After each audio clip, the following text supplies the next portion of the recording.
So in everything we saw there, at the very end, you heard Shaq talk about the impact of having a big man down low.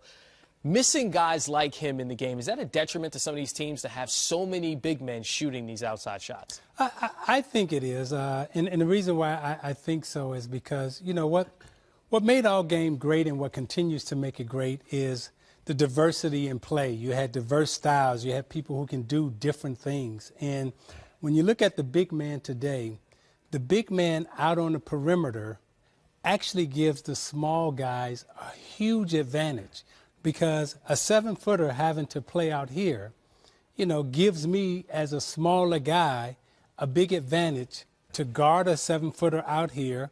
Or if that 7-footer has to guard a smaller player out here, the smaller guy has all the space. So there's more smaller guys in the NBA right now. And you heard Mike Conley say, oh, yeah, we get all this space because all the big people are out there.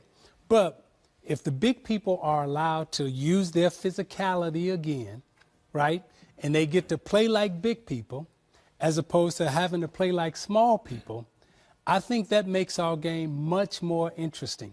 Although you can get a three-point shot from out here and it looks great and everything else, I think the bigs right now are at such a huge disadvantage that the game really favors the small, quick players.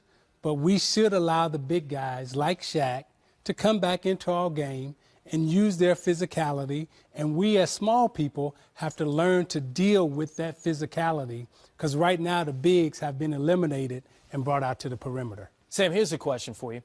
How many three-pointers a game do you think DeMarcus Cousins is averaging this season? Attempts. I guarantee you it's anywhere from 5 to 7. Easy. Yeah, 6.6. And to piggyback on what Isaiah said, look, I don't have a problem with the big guys. I had the opportunity to coach Karl Anthony Towns and Chris Bosh. Those guys can step out. But I used to always remind them, that's fine to do that, but at the end of the day, you're going to win the game for those guys getting in their paint. And so I would say this.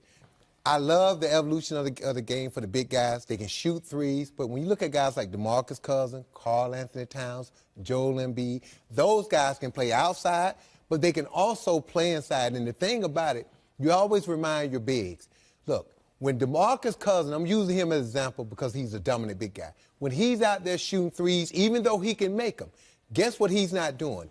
He's not causing a double team in the paint. He's not hurting me on the offensive glass. He's not doing any of those things. He's not fouling people out. Absolutely. So he's not getting me in foul trouble, which put my team in the bonus. So if DeMarcus Cousins early in the game want to step out there and shoot a few threes, I'm going to encourage that, because when he gets 15 feet in, that's when he puts so much pressure on my entire team. So I would give him a couple of three-point shots early in the game, rather than have him go down the post, because he's going to put my best big man on the bench in foul trouble if he go in the paint. So, again, I like the contrast, but I like today's big guys who can go out, but also when you switch the big little guys on them, they can take them inside.